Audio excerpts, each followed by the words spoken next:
우리가 학개서 2장의 말씀을 같이 읽었지만 그 학개서 1장의 말씀도 우리가 보기를 원합니다.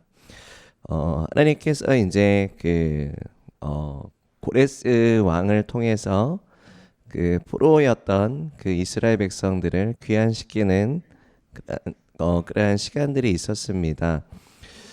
우리가 이제 그때 시점을 한번 보면은 그때가 언제였냐면 역사적으로 좀 이렇게 약간 흐름들을 잠깐 보면은 그 아수르에 의해서 이제 북이스라엘이 이제 그 함락하게 되고 이제 아수르가 이제 속했던 그 지역에 다 포로로 끌려가게 됩니다.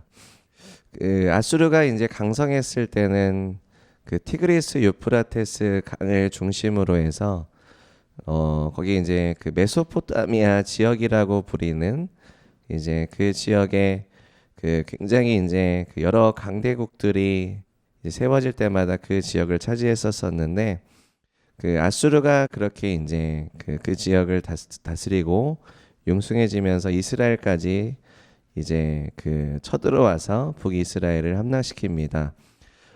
그때 이제 북이스라엘의 영적인 이제 상태는 굉장히 참담했습니다.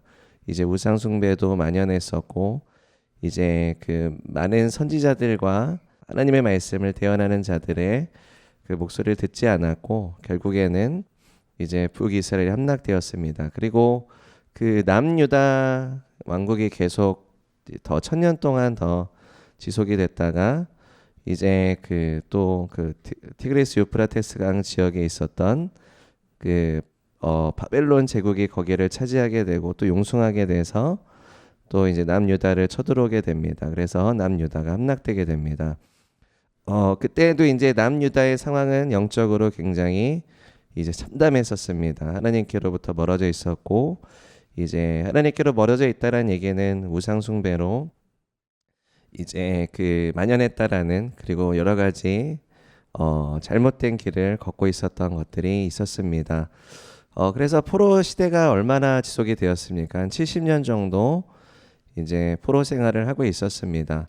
그러면 이제 70년 정도 이제 포로 생활을 했었으면 거기에서 이제 그 지역에 이제 정착을 했었겠죠. 포로로 끌려간 지역에 정착을 했을 것이고, 바벨론이 이제 굉장히 거기를 많이 차지하고 있었을 때 그 바벨론 다음에 일어났던 나라가 있었습니다. 그 바벨론 다음에 일어났던 나라가 이제 바사국입니다. 우리가 이제 흔히 그 포로 시대 때 이제 활동했던 여러 이제 인물들을 우리가 좀 생각해 볼 수 있습니다. 포로 시대 때 활동했던 인물들 생각나시는 이제 인물들이 누구누구가 있죠? 뭐 예를 들면 다니엘의 세 친구도 이제 포로 시대 때 그 지역에서 이제 활동했던 이제 인물들이고, 뭐 에스더 같은 경우도 이제 그 포로 시대 때 활동했던 인물들이었습니다. 근데 다니엘이라는 인물이 굉장히 중요한데요. 우리가 다니엘서를 보면은 다니엘이 이제 우상에게 절하지 아니하고, 그리고 타협하지 아니하고 계속해서 이제 하나님을 섬기고, 다니엘의 세 친구도 하나님을 섬겼던 그 장면들을 우리가 기억을 합니다. 이제 그때 나라가 어디죠? 바벨론입니다. 바벨론의 포로로 끌려갔었고, 그리고 다니엘은 이제 바벨론에서 이제 섬기면서 거기에서 이제 하나님을 예배하고 섬깁니다. 거기에서 보면은 이제 그 사자굴에 들어가는 역사도 있었고 풀무불에 들어가는 일들도 있었는데, 이제 사자가 먹지 못하고 풀무불에도 죽지 않습니다. 그렇게 하나님께서 보호하시고, 또 하나님께서 이제 하나님의 백성을 통해서 그 하나님의 영광을 나타내셨던 장면들이 있습니다.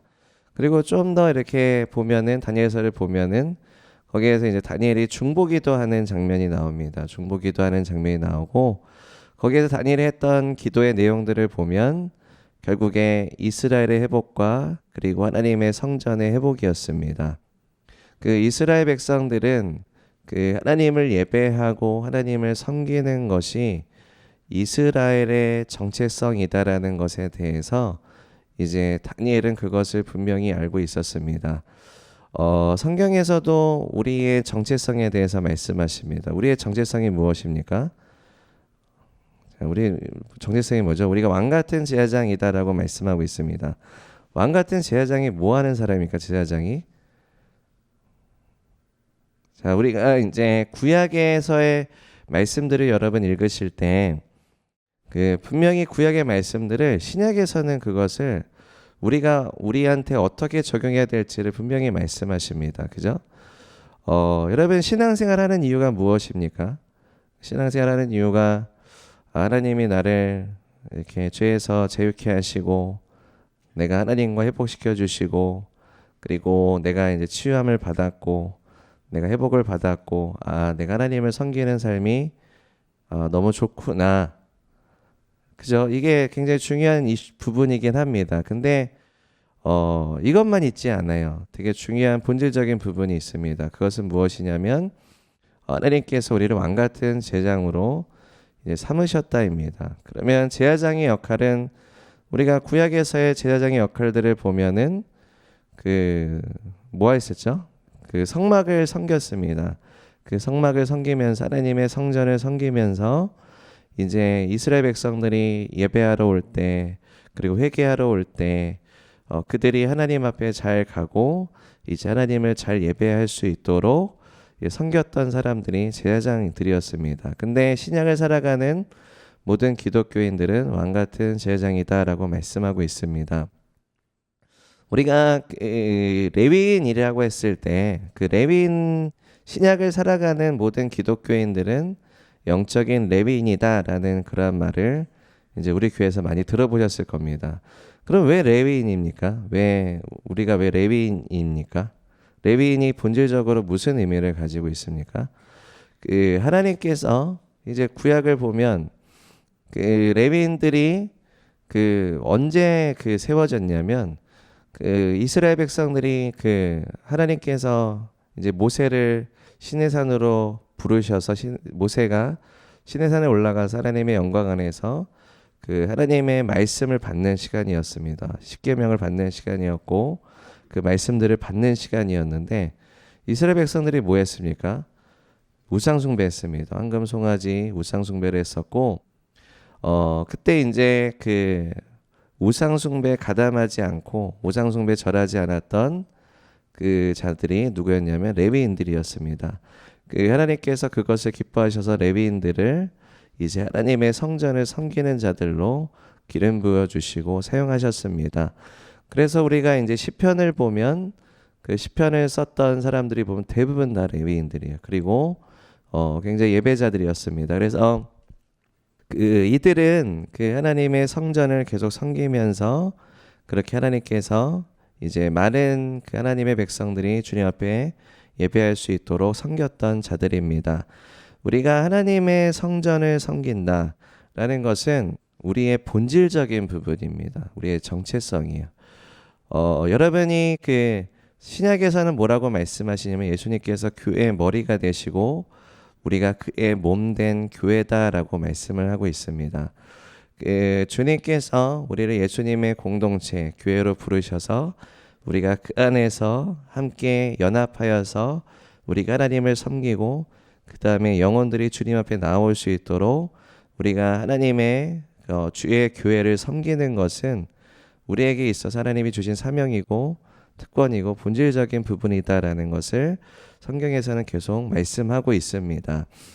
하나님께서 하나님의 나라를 이루어 가시고 하나님의 구원의 역사를 이루시는 것은 교회를 통해서 일하십니다. 교회를 통해서 일하시고 우리가 신약을 살아가는 교회로서 이제 구약에서 하나님께서 하나님의 성전과 그리고 하나님의 성전을 섬기는 하나님의 백성들에 대해서 어떠한 메시지를 주시고 무엇을 말씀하시는지를 우리가 깨달아 알아야 우리가 앞으로 하나님께서 우리가 예수님의 공동체로서 교회로서 하나님을 섬기고 우리가 하나님의 성전을 섬기는 것을 어떻게 해야 되는지에 대해서 우리가 그것을 잘 알 수 있습니다.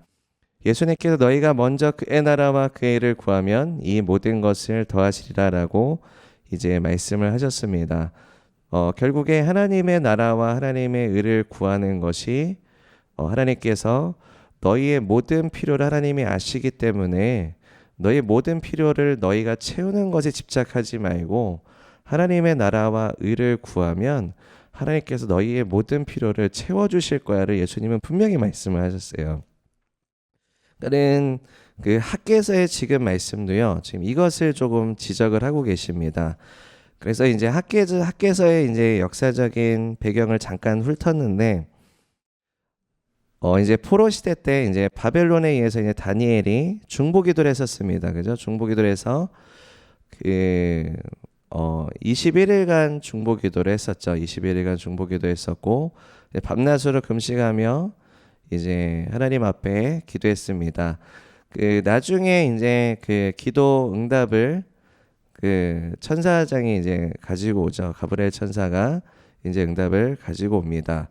그래서 응답이 무엇이었냐면 너가 기도했을 때 하나님께 즉각 응답하셔서 나를 보내셨다. 근데 바사국의 군주가 나를 막았으므로 이제 내가 속히 너한테 오지 못했다. 근데 영적인 싸움이 너무 치열했었다.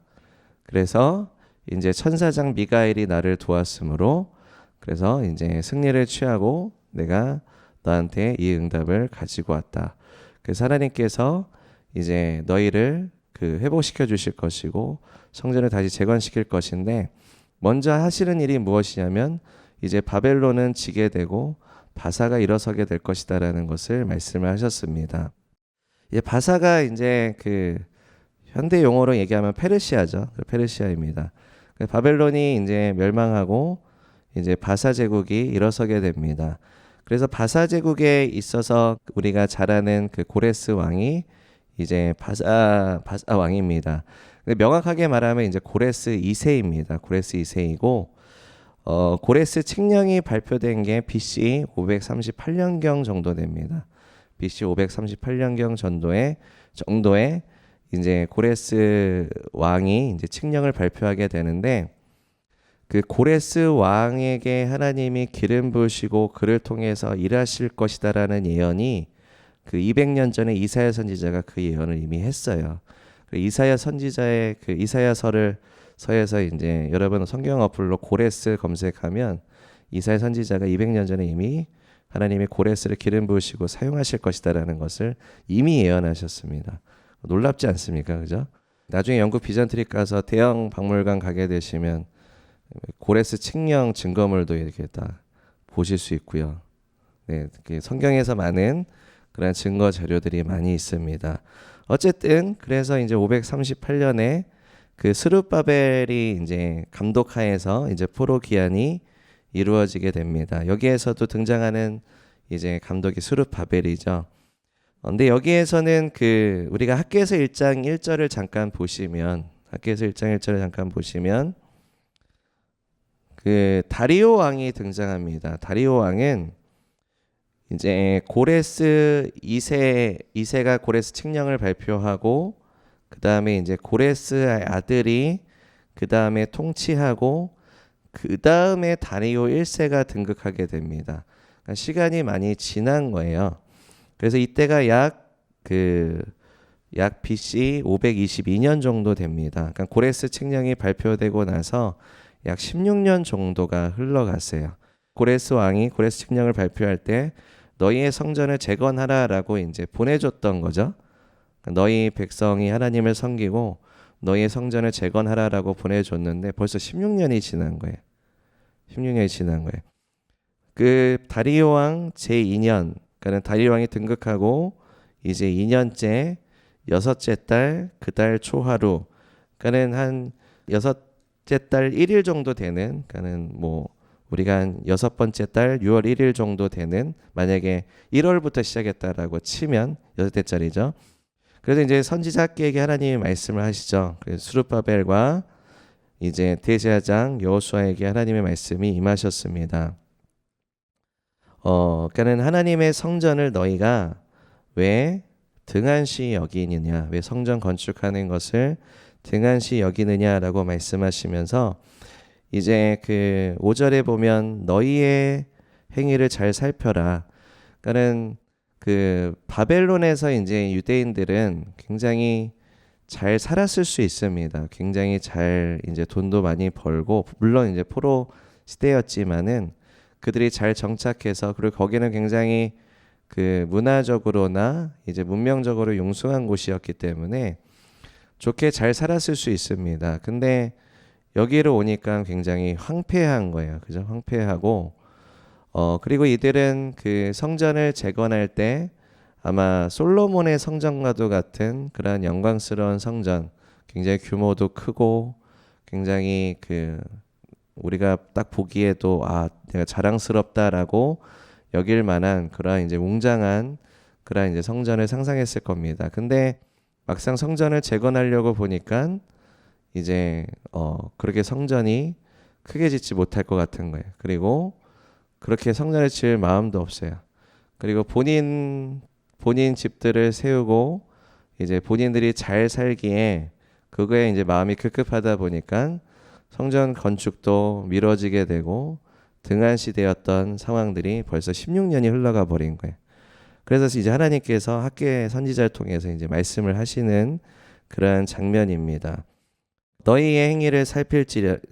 그래서 6절에 너희가 많이 뿌릴지라도, 그러니까 많이 씨앗을 뿌릴지라도 수확이 적을 것이고, 이제 먹을지라도 배부르지 못할 것이요, 마실지라도 흡족하지 못하며, 입어도 따뜻하지 못하며, 일꾼의 삭을 받아도 그것은 구멍 뚫어진 전대에 넣음이 되느니라. 그러니까는 모든 것이 이제 하나님의 은총의 덮개 바깥으로 나아가는 역사들이 일어나게 될 것이다라는 거예요. 우리가 이제 하나님의 축복을 생각해 볼 수 있습니다. 하나님의 은총, 그리고 하나님의 보호, 그죠? 하나님께서 우리 가운데 하나님의 백성들에게 해주시는 일들이 그거거든요. 그러니까는 하나님이 증가를 주시고 그것이 새어나가지 않도록 보호하시는 것이 있습니다. 근데 그것에 벗어나게 돼버리게 되면 뭐든지 안 되는 거예요. 수확도 굉장히 없고 굉장히 적고 사건 사고도 계속 일어나고 무언가 이제 잘못된 일들이 발생하는 이유가 그 하나님의 덮개 바깥으로 나아갔을 때 일어나는 일들입니다. 우리가 우리의 정체성을 알아야 이해해야만 합니다. 그러니까 우리가 가장 정상적으로 살아가는 것이 무엇인지를 이해해야 됩니다. 우리는 하나님을 예배하도록 지어졌다라는 것에 대한 정체성을 분명히 알아야 됩니다. 내 백성은 나를 예배하기 위해서 지었다라고 분명히 말씀하십니다. 그러니까 내 옳고 그름을 아니면 나의 어떠한 그 판단으로 가시면 절대로 안 되고 하나님이 나를 어떻게 지으셨나를 먼저 보셔야 됩니다.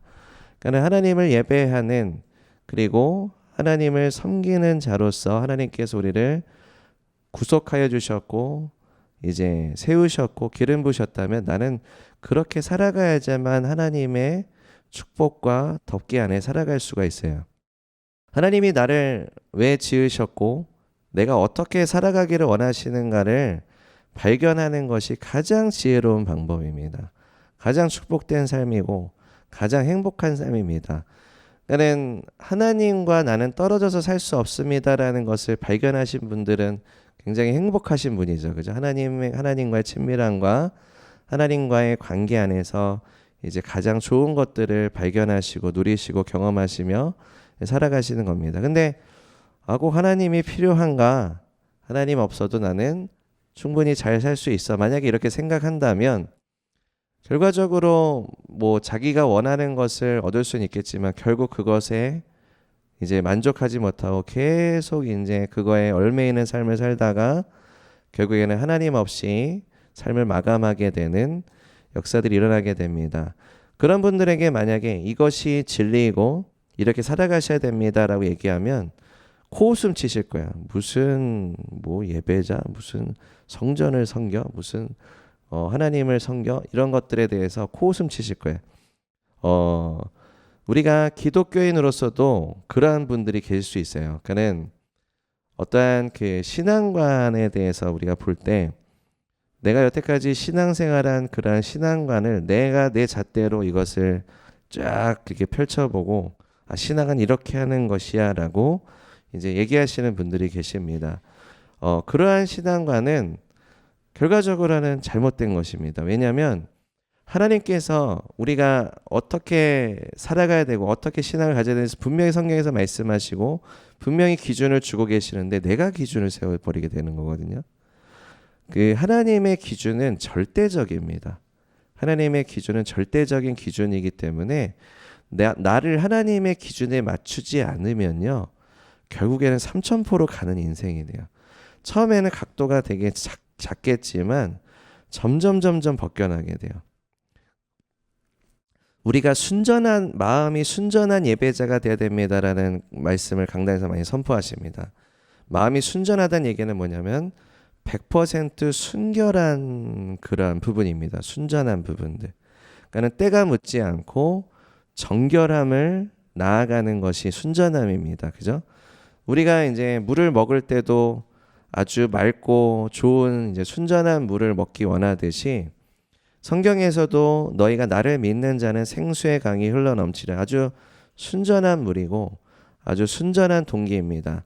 우리가 성품에 대해서 얘기할 때 하나님의 성품을 이제 우리가 하나님께서 거듭남을 통해서 새 성품을 주셨는데 이 새 성품을 통해서 하나님께서 우리가 하나님 앞에 거룩하고 성화의 삶을 살아갈 수 있도록 새 성품을 주셨습니다. 예수님을 닮는 삶이죠. 예수님은 죄가 없고 아주 순전하신 분이십니다. 예수님을 닮기 원하시는데 우리가 이물질이 하나씩 들어오기 시작하잖아요. 그러면 그 이물질 때문에 점점 변질돼요. 거룩함을 점점 잃어가게 돼요. 성별과 하나님의 순전함을 점점 잃어가게 돼요. 우리가 물을 보면 물에 불순물이 들어가면 처음에는 깨끗하죠. 그죠? 깨끗해 보이죠. 그래서 내 불순물이 하나 들어갔어요. 이 물을 마실까 말까 고민하죠. 그래서 다시 쏟아내고 다시 불순물이 안 들어간 물을 마십니다. 근데 또 물을 먹으려고 하는데 또 뭐가 떨어졌어요. 그러면 다시 버리고 새 물을 먹으려고 합니다. 처음에는 이게 떨어져도 이게 변질되는지 잘 몰라요. 근데 우리가 이것을 확인하고 분별할 수만 있다면 우리 이것을 먹지 않을 것입니다. 그죠? 잘못된 것이 불순물들이 들어가기 시작하는 것이 점점 심해지면 이제 물 색깔이 바뀌기 시작합니다. 근데 사람의 영성과 그 신앙도 마찬가지예요. 그게 점점 계속 허용하기 시작하면 잘못된 신앙 간의 이슈는 무엇이냐면 내가 구축한 신앙 간의 이슈는 무엇이냐면 그걸 자꾸 내 삶의 기준으로 삼는 게 문제예요. 기준이 그렇게 엇나가기 시작하면 계속 불순물들을 허용하시는 거예요. 그 하나님의 말씀의 기준에 맞추셔야 됩니다. 하나님 말씀의 기준에 맞추셔야 나도 제대로 회개하고 제대로 맞춰서 이제 주님 앞에 순전하게 나아갈 수 있는데 자꾸 이제 기준에 맞추지 못하면 엇나가게 되죠. 그럼 어떻게 됩니까? 말씀을 공부하시고 말씀을 적용하는 훈련을 계속 하셔야 됩니다. 구약의 말씀을 어떻게 적용합니까? 구약과 신약을 같이 보셔서 신약에서 구약의 말씀을 이렇게 영적으로 풀어주시고 적용하게 하시는구나. 그 말씀을 가지고 연결해서 이제 보시는 거예요. 구약, 신약, 나에게 적용 이런 식으로 연결해서 적용을 하시는 겁니다. 그래서 말씀의 빛을 비춰서 내가 나의 이슈를 분별하겠다. 이게 영적인 분별력의 훈련의 기초입니다. 이 훈련을 계속 하셔야지 내 안에 분별력이 생기게 됩니다. 내가 가진 신앙관으로선 절대로 그게 되지 않습니다. 나를 죽이고 잠자게 만드는 행위입니다. 그 기준 자체가 나를 죽이게 만듭니다. 그래서 그 학개서 1장에서는 너희가 너희의 행위를 살필지어다. 너희가 하나님의 성전을 세우는 것이 그리고 하나님의 성전에서 하나님께서 예배자를 통해서 영광 받으시고 이제 하나님의 백성의 커뮤니티를 통해서 하나님께서 이루실 하나님의 나라를 이제 하나님께서 말씀하신 너희가 이것에 먼저 그의 나라와 의를 구해야 돼. 근데 너희는 지금 너희의 안위만을 이제 생각하고 있고 거기를 위해서만 살아가고 있는 것은 죄다라는 것에 대해서 말씀하십니다. 덮개가 벗겨지게 되는 거예요. 그래서 7절에서도 너희의 행위를 살필지어다. 8절에 보시면 뭐라고 말씀하시냐면 성전을 어떻게 건축하라고 말씀하세요. 8절에 산에 올라가서 나무를 가져다가 성전을 건축해라. 내가 그것으로 말미암아 기뻐하고 영광을 얻을 것이다. 이게요. 여러분 이걸 생각하셔야 됩니다. 이 백성들은 항상 솔로몬의 영광과 비교해서 근데 마음도 없었어요. 그는 하나님 앞에 이것을 영광스러운 성전만 생각했지 하나님 앞에 이것을 기쁨으로 드리고자 하는 기쁨으로 섬기고자 하는 마음이 없었어요. 약간 종교적인 영광이에요. 종교적인 열심이에요. 성전이 이렇게 솔로몬의 성전처럼 영광스럽고 이게 크고 이제 광대해야지. 자, 이게 내가 하나님의 백성답지. 약간 이런 마인드예요. 그러니까 하나님을 사랑하고 하나님을 예배하고자 하는 마음보다는 여기서 보면은 산에 올라가서 나무를 가져다가 솔로몬의 성전이 어떻게 지어지냐면 아주 좋은 나무에서 레바논의 백향목이라고 들어보셨죠? 그 백향목으로 지어진 성전이었어요. 그 나무를 가져다가. 근데 지금 여기서 뭐라고 말씀하시죠? 그냥 산에 가서 너희가 나무를 그냥 그 나무가 아닐지라도 그 나무로 너희가 성전을 건축해도 나는 기뻐할 것이고 영광을 받을 것이다. 지금 너희가 지금 무엇을 놓치고 있는지에 대해서 하나님께서 그래서 이제 말씀하시는 부분입니다. 너희가 예배의 마음을 잃어버렸다라는 거예요. 너희가 하나님을 사랑하는 마음을 잃어버렸다는 거예요. 그 9절에서는 또 말씀하십니다. 너희가 이제 집이 황폐하게 되었는데 후반부에 너희는 각자 자기의 집을 짓기 위하여 빨랐음이라. 그러므로 너희로 말미암아 하늘은 이슬을 그쳤고 땅은 산물을 그쳤으며 내가 이 땅과 산과 곡물과 새 포도주와 기름과 땅의 모든 소산과 사람과 가축과 그리고 손으로 수고하는 모든 일에 한제 이제 가뭄이 들게 이제 하였느니라. 하나님께서 쪼잔하신 분입니까? 막 이렇게 쫌스러우셔서 너희 자꾸 이따구를 하면 내가 그냥 저주 내리고 나 아주 잘못될 거야 아주 그냥 그러면서 으르렁거리면서 이제 그러신 분입니까? 절대로 아닙니다. 하나님은 하나님의 백성들을 사랑하시고 이제 질투하시는 하나님이시다라고 말씀할 때 그러한 쫌스럽게 하시는 분이 아니라 하나님께서는 하나님의 백성을 사랑하시기 때문에 하나님의 백성이 아주 하나님을 예배하고 섬기고 그 축복 안에 그리고 하나님의 목적과 하나님의 기준과 하나님의 질서와 하나님의 거룩함과 하나님의 높은 기준 안에 그 백성들이 살기를 원하십니다. 그리고 영적인 원리는요.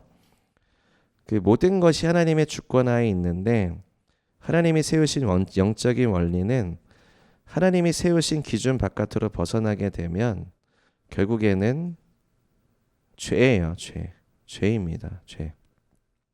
우리가 신명기서에 보면은 에발산과 그리심산에 이제 백성들을 이제 하나님께서 축복하게 하시고 저주를 선포하게 하시는 부분이 있습니다. 너희가 이렇게 순종하면 축복을 받을 것이고 너희가 이렇게 불순종하게 되면 너희 삶에 저주가 임하게 될 것이다. 그러니까는 그 영적인 기준에 우리가 벗어나게 됐을 때 결국 울타리를 벗어나게 되는 겁니다.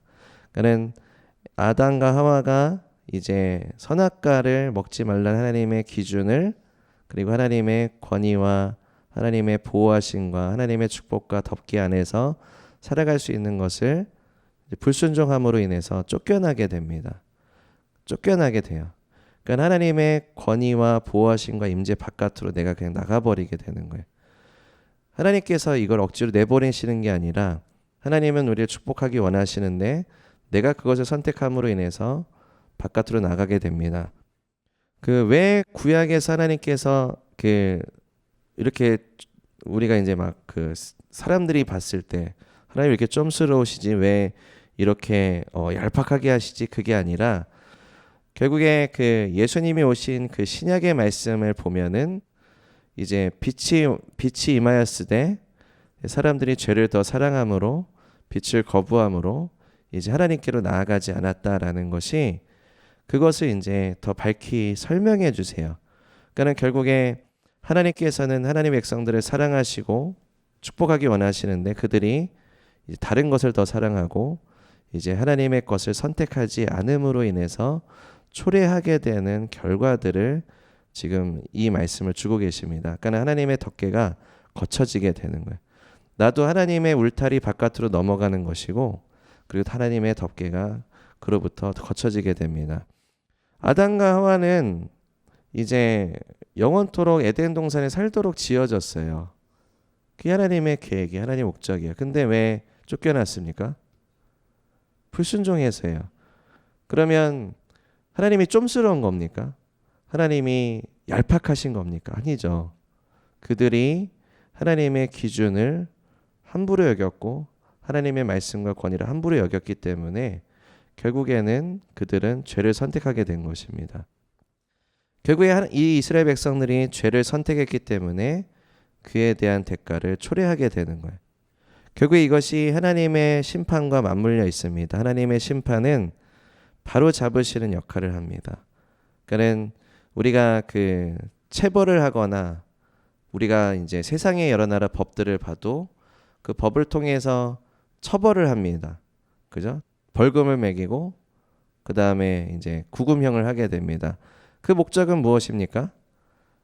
너 이제 잘못되라 더 망해라 이겁니까? 아니죠. 그 질서를 바로잡기 위해서입니다. 그죠? 올바르게 하기 위해서입니다.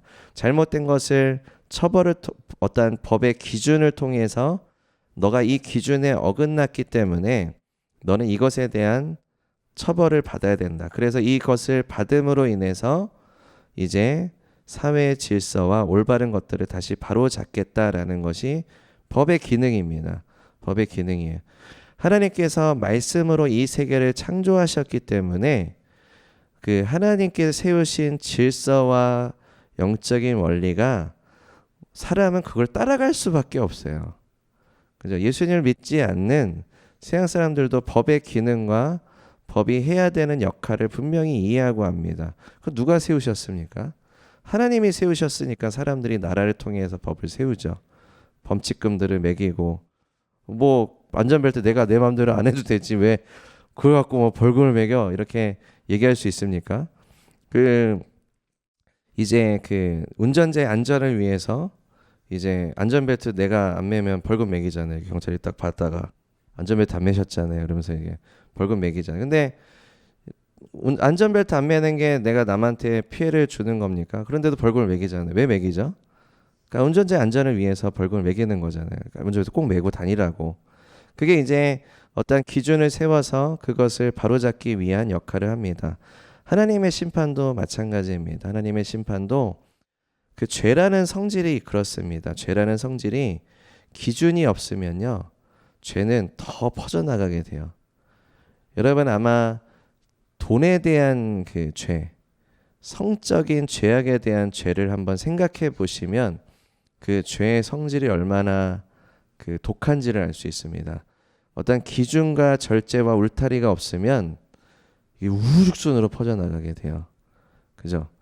어떠한 그 돈을 훔치는 거, 사기를 치는 거, 성적인 어떠한 그런 죄악들, 성적인 폭력, 이제 강간 이러한 어떠한 유린하는 것들, 그러니까 어떠한 그 하나님이 만드신 성은 굉장히 아름답고 성스럽고 거룩한 것인데 그것을 굉장히 파괴하는 그런 여러 가지 뭐 음란한 것들, 그죠? 그런 어떠한 기준과 질서가 무너지기 시작할 때 급속도로 이게 퍼져나가는 것들이 있습니다. 우리가 이러한 것들을 봤을 때 하나님의 기준에 우리가 맞추는 것은 굉장히 중요하다. 그 1장에서 이제 12절 중간 부분에 이제 하나님 여호와께서 그를 보내셨습니다. 백성들이 다 여호와를 경외하매 그때 여호와의 사자 학개가 여호와의 위임을 받아 백성에게 말하여 이르되 여호와가 말하노니 내가 너희와 함께하노라 하니라. 여호와께서 스알디의 아들 유다 총독 스룹바벨의 마음과 여호사닥의 아들 대제사장 여호수아의 마음과 이제 남은 모든 백성의 마음을 감동시키심에 그들이 와서 이제 만군의 여호와와 그들의 하나님의 전 공사를 하였느니 여기에서 보면은 하나님께서 백성들의 마음을 감동시키셨다라는 그 구절이 나옵니다. 그러니까 하나님께서 백성들을 이제 깨우신 거죠. 그러니까 하나님의 성전을 짓는 것에 대한 마음을 주시고 그들이 하나님 앞에 돌이킬 수 있는 기회를 주신 겁니다. 제대로 살아갈 수 있는 마음을 부어주신 겁니다. 그게 하나님의 은혜입니다. 그죠? 내가 하나님께로 돌이킬 수 있는 은혜를 하나님은 부어주십니다. 부어주셔서 내가 올바른 이제 하나님의 사명을 잘 감당하는 이제 왕 같은 제사장이 되도록, 레위인이 되도록 하나님께서 일깨워 주신다라는 것입니다. 그래서 그들이 이제 다시 시작합니다.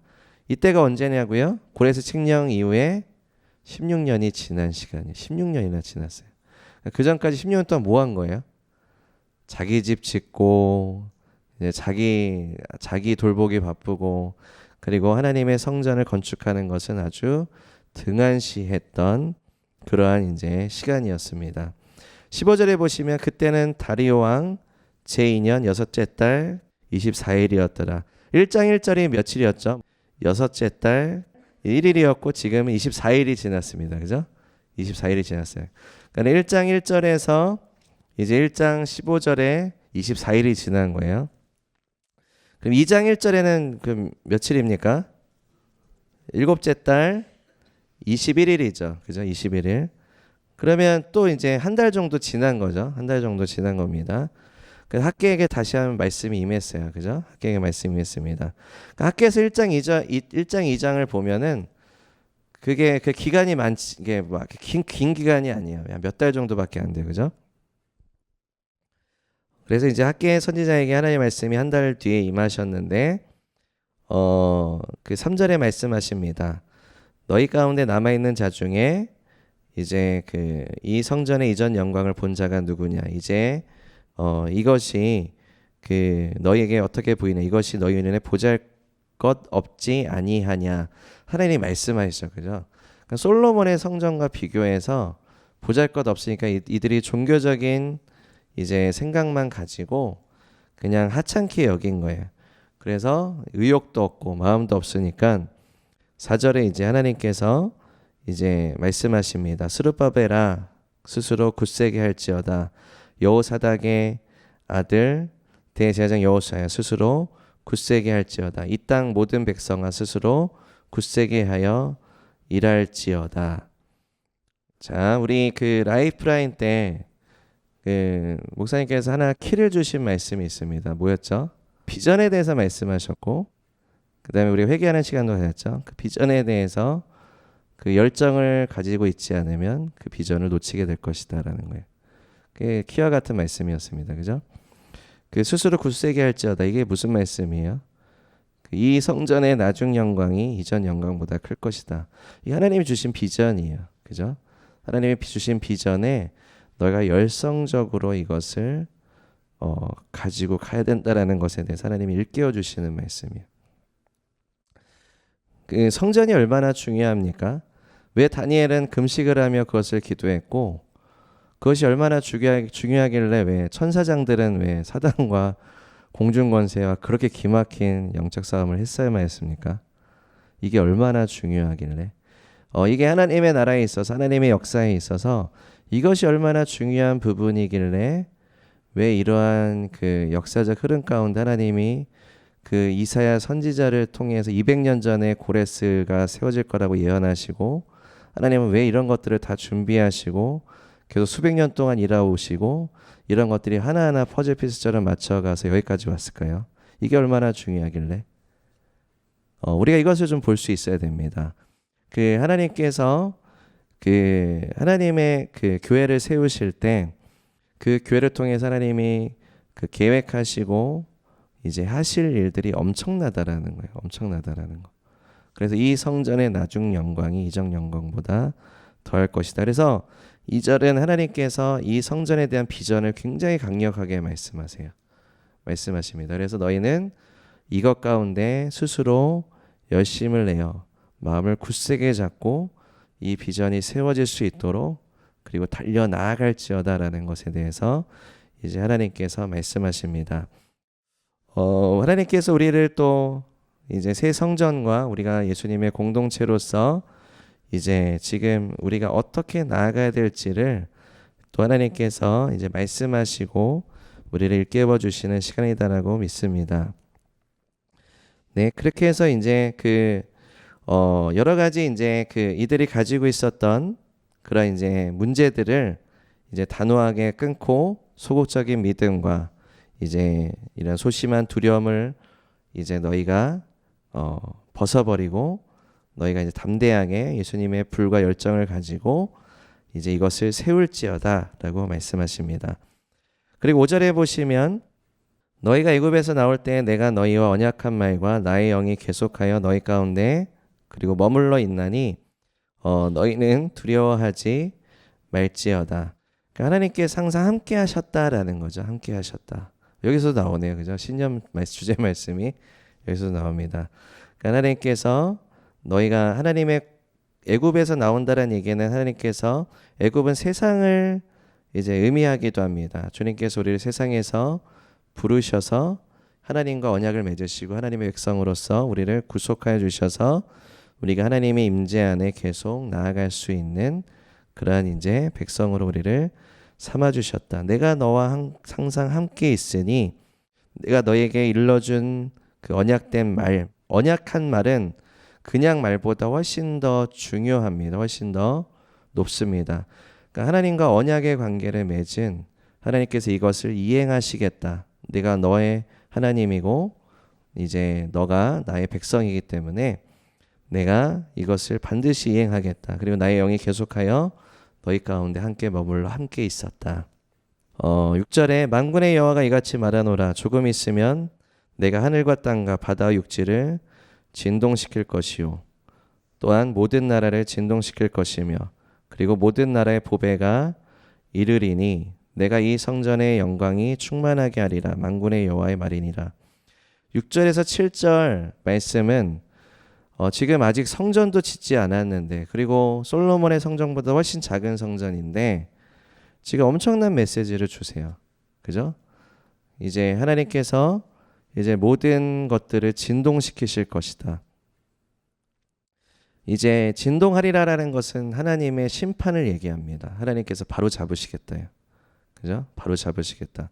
진동한다는 얘기는 그 히브리서 이제 12장의 그 히브리서 12장을 잠깐 보겠습니다. 히브리서 12장 잠깐 보시면 그때에는 그 소리가 땅을 진동하였거니와 이제는 약속하여 이르시되 내가 또 한 번 땅만 아니라 하늘도 진동하리라 하셨느니라. 이 또한 한 번이라 하심은 진동하지 아니하는 것을 영존하게 하시기 위하여 진동할 것들을 이제 진동할 것들 곧 만드신 것들을 변동될 것을 나타내심이라. 이제 그러므로 우리가 흔들리지 않는 나라를 받았은즉 은혜로 받자. 이로 말미암아 경건함과 두려움으로 하나님을 기쁘시게 섬길지니 우리 하나님은 소멸하는 불이심이라. 연결되는 말씀입니다. 그래서 하나님께서 이렇게 흔드시는데 흔들릴 만한 것들을 다 흔드시겠다라는 거예요. 그죠?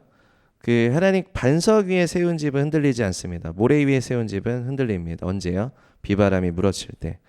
하나님의 절대적인 기준, 하나님의 말씀, 그리스도의 반석 위에 세워진 것은 절대로 흔들리지 않습니다. 흔들릴 만한 모든 것들을 다 흔드셔서 잘못된 것들이죠. 하나님의 기준에 어긋난 것들, 하나님의 반석 위에 말씀 위에 세워지지 않은 것들은 다 흔드시고 그리고 우리 흔들리지 않는 하나님의 나라를 받았다. 그래서 우리 하나님을 기쁘시게 섬기자. 이것이 하나님이 성전을 세우시라는 목적입니다. 우리 하나님은 소멸하는 분이시라. 다시 본문으로 넘어오겠습니다. 그래서 8절에 말씀하시죠. 은도 내 것이고 금도 내 것이다. 그러니까 너희가 돈을 그렇게 잘 벌려고 재정을 그렇게 쌓아두려고 하지만 은도 내 것이고 금도 내 것이다. 내가 다 주관자다라는 말씀이죠. 9절에 또 말씀하십니다. 이 성전의 나중 영광이 이제 이전 영광보다 크리라. 내가 이곳에 평강을 줄 것이다 라고 이제 말씀하시는 게 하나님의 비전입니다. 비전. 이 비전을 가지고 마음을 굳세게 해서 열심을 다하여 성전을 세울지니라. 10절을 보겠습니다. 다리오 왕 제2년 9째 달 24일. 자, 1절에 며칠이었죠? 7째 달 24일. 이 2달 지났죠? 2달. 네, 2달 지났습니다. 1장 1절이 6월 1일이었죠. 그리고 9월 24일이라고 치면은 한 3개월 정도 지난 거네요. 그죠? 3개월 정도 지나서 이제 선지자 학계에게 하나님의 말씀이 임하십니다. 그래서 이제 12절 보시면 너는 제사장에게 율법에 대하여 물어봐라. 백성에게 물어본 거죠. 너희는 제사장에게 가서 율법을 물어봐라. 사람이 옷자락에 거룩한 고기를 쌌는데 거룩한 고기는 이제 하나님 앞에 드릴 그런 부분이고 아니면 성별된 것을 의미하기도 합니다. 순전한 것을.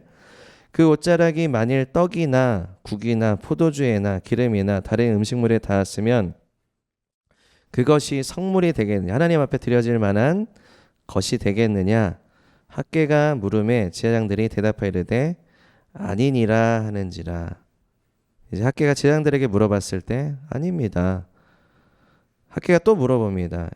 시체를 만져서 부정하여진 자가 만일 그것들 가운데 하나를 만지면 그것이 부정하겠느냐. 제사장들이 대답하여 이르되 부정합니다. 그 나시린은 아시죠? 나시린. 삼손이 나시린으로 하나님이 기름 부으셨습니다. 나시린이 뭐죠?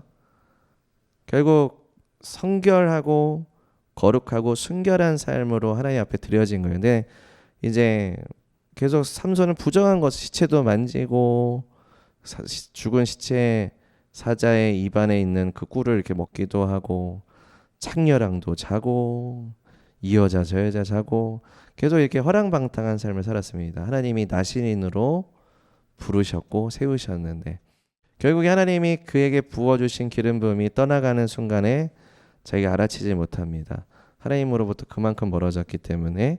그래서 이제 두 눈이 뽑히고 잡히게 되고 나중에 회개하고 이제 하나님 저에게 다시 한번 기회를 주십시오 해서 이제 그 블레셋인들을 그가 생전에 이제 살아있을 때보다 더 많은 사람을 이제 죽였습니다. 그죠? 이렇게 기둥을 무너뜨림으로 인해서.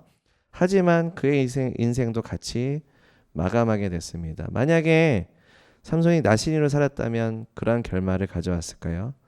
그렇지 않을 거라고 생각이 듭니다. 그죠? 요 포인트를 생각해 보면서 한번 보겠습니다. 그 14절에 보시면 여호와의 말씀이 내 앞에서 이 백성이 그러하고 이 나라가 그러하고 이제 그들의 손의 모든 일도 그러하고 그들이 거기에서 드리는 것도 이제 부정하도다. 이게 이제 그 무슨 말씀이냐면 그 하나님께서 이제 그 어떠한 그 하나님께서 구별하신 거 이제 하나님께서 그 거룩하게 여기시는 그러한 부분들을 이들은 그 다 놓쳐버린 거예요. 그래서 이제 그 예를 들어서 이제 하나님께서 아까도 우리의 마음의 순전함에 대해서 얘기할 때 우리가 다른 어떠한 것들을 허용하게 됐을 때 어떠한 이제 세상적인 것들 그리고 성별되지 않은 것들을 우리의 생각과 마음에 우리 행동에 허용하게 됐을 때 변질되듯이 이들이 계속 이런 것들을 변질시켜 왔다라는 것에 대해서 이제 하나님께서 지적하시는 겁니다. 그 다윗이 하나님 앞에 굉장히 신실하게 이제 하나님을 사랑하는 그런 예배자였습니다. 근데 다윗은 하나님의 성전을 건축하려는 마음이 굉장히 컸어요. 그래서 모든 것을 다 준비하고 건축하려고 해서 하나님이 허용하셨습니까? 허용하지 않았어요. 너는 너무 많은 피를 보았기 때문에 너의 아들이 이 성전을 건축할 것이다 라고 말씀을 하셨습니다. 우리가 하나님의 성전을 세우고 섬기고 예배하고 그 성전이 지어질 수 있도록 섬기는 것은 되게 놀라운 특권이에요. 되게 놀라운 특권이고 근데 그것을 하나님께서는 함부로 그냥 건물만 짓는 교회가 되기를 원치 않으십니다. 내가 하나님 앞에 예배자가 되어서 내가 하나님 앞에 올려드리는 것으로 성전이 세워지기를 하나님은 기뻐하신다라는 것입니다. 거룩하고 순전한 그런 심령을 가진 레위인들을 통해서 그리고 이제 예배자를 통해서 그 일이 세워지기를 원하십니다. 15절 보시면 너희는 오늘부터 이전 곧 여호와의 전에 돌이 돌 위에 놓이지 않았던 이제 때를 기억하라.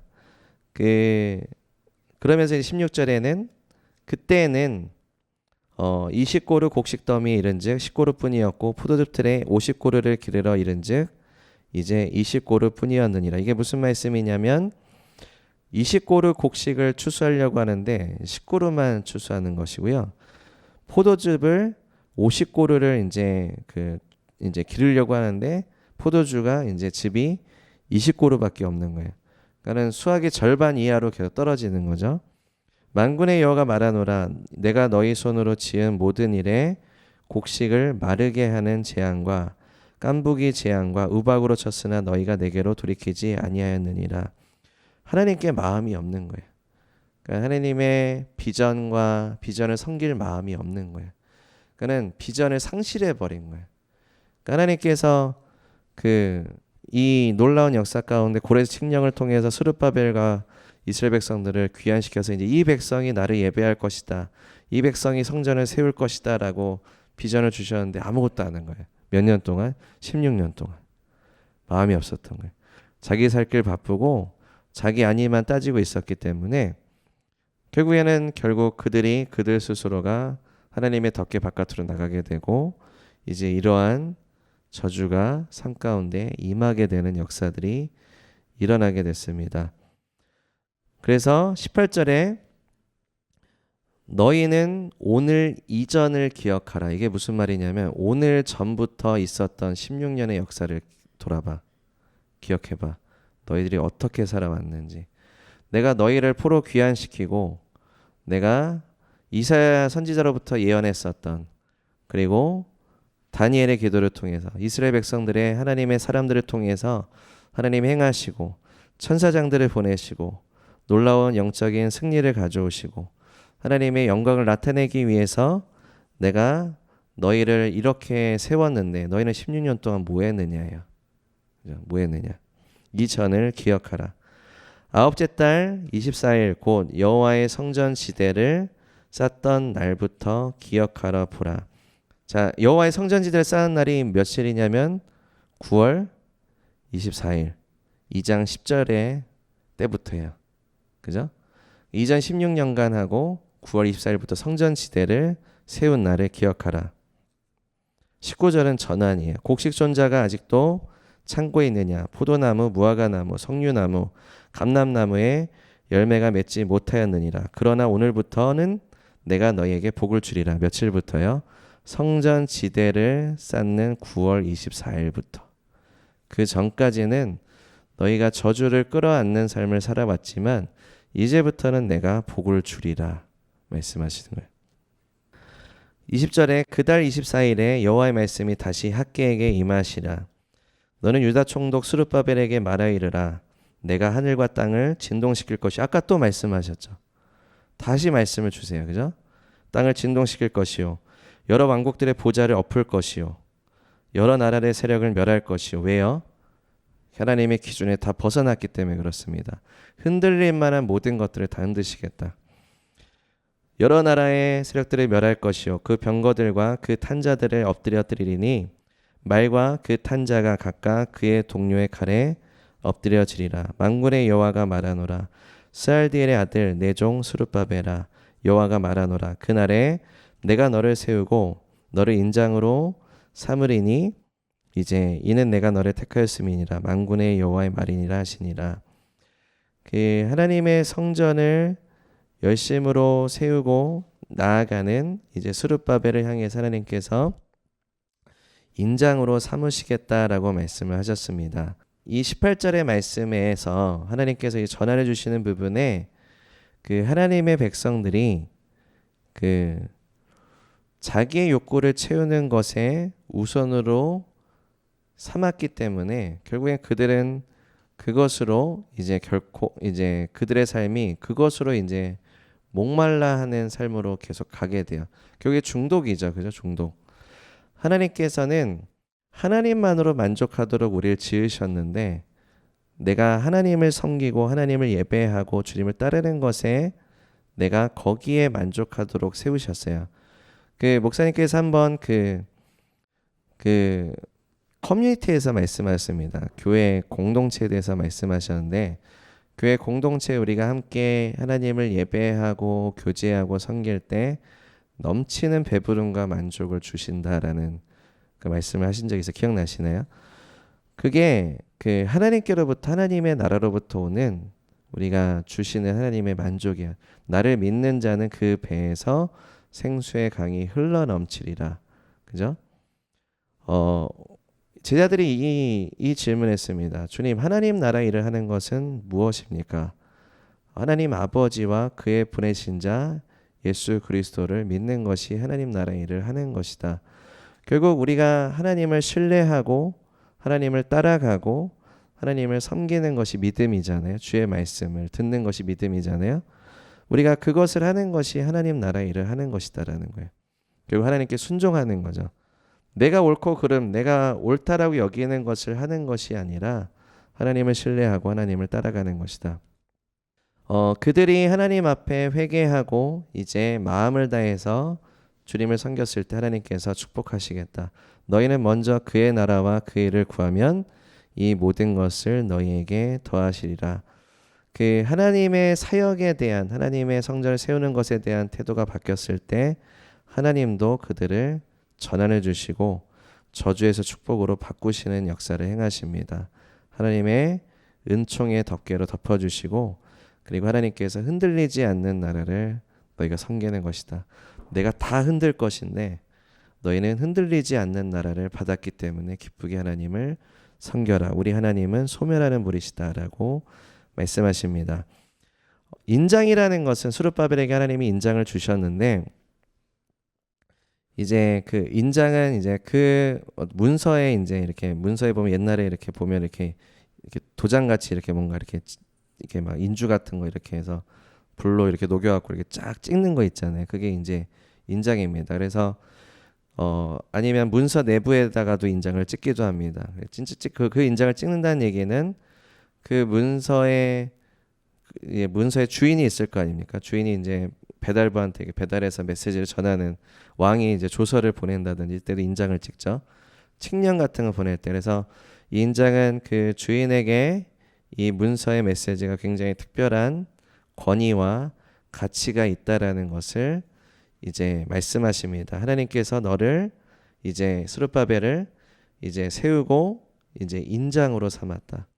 내가 너를 통해서 하나님의 권위와 하나님의 메시지와 하나님의 가장 이제 가치 있는 특별한 가치가 있는 그런 것들을 너를 통해서 내가 그 일을 행하겠다. 인장과도 같은 역할을 하겠다. 그래서 너가 이제 하나님의 메시지를 전하고 하나님의 메시지를 전달하는 역할을 할 때 그것이 너를 통해서 그것이 특별한 메시지고 가치가 있다라는 것으로 너를 삼아서 사용하시겠다라는 이제 부분입니다. 하나님께 특별한 사명을 스룹바벨에게 주시겠다라는 거예요. 하나님의 성전을 세우는 섬김은 이렇게 하나님이 축복하십니다. 이렇게 하나님이 사용하십니다. 모세도 성막을 지었어요. 솔로몬도 성전을 지었어요. 다윗은 못했어요. 하고 싶어도. 너무너무 성전을 세우고 싶었는데 못했어요. 그죠? 이게 얼마나 특권인지 몰라요. 내가 만약에 주님 저는 모세와 같이 하나님과 친밀한 인물이 되기 원합니다 하신다면 모세의 전반적인 삶을 연구하셔야 돼요. 그죠? 그래서 그 모세가 얼마나 하나님의 말씀을 받기 위해서 그가 하나님의 말씀을 받기 위해서 40수 40야를 금식하며 산에 올라갔습니다. 그죠? 그러한 이제 하나님을 향한 열심과 열정이 있었기 때문에 그 비전을 향한 열심이 있었기 때문에 그는 하나님을 만날 수 있었고 대면할 수 있었습니다. 하나님의 성막을 세우라고 하실 때 그가 기꺼이 그것에 대해서 하나님 앞에 헌신하고 하나님의 백성들이 패역하고 죄를 지을 때에도 계속 중보기도의 자리 가운데 나아가서 백성들이 하나님 앞에 돌이킬 수 있도록 그렇게 주님 앞에 나아갔기 때문에 모세를 향해서 나는 그와 대면하여서 친밀하게 이제 말하는 그런 사이다라고 말씀하시는 그런 것들. 스룹바벨에게 하나님이 이렇게 은총을 베풀어 주시는 일들이 있습니다. 그래서 스룹바벨은 그 예수님의 족보 가운데 있는 인물이고요. 그래서 하나님께서 스룹바벨을 통해서 이제 하나님의 언약과 구속사적인 계획 가운데 그를 사용하셨습니다. 그리고 하나님께서 모든 것들을 흔드시겠다라는 것은 모든 열방, 모든 재물과 모든 것들이 주님으로부터 나왔고 모든 것이 주님의 손에 있고 그것이 하나님의 기준에 어긋나게 됐을 때 하나님께서 이 모든 것들을 다 흔드시겠다. 그리고 흔들리지 않는 하나님의 나라를 너에게 유업으로 주어서 너희가 그것을 섬기는 것이다. 그것을 기쁘게 섬길지어다 라고 말씀하십니다.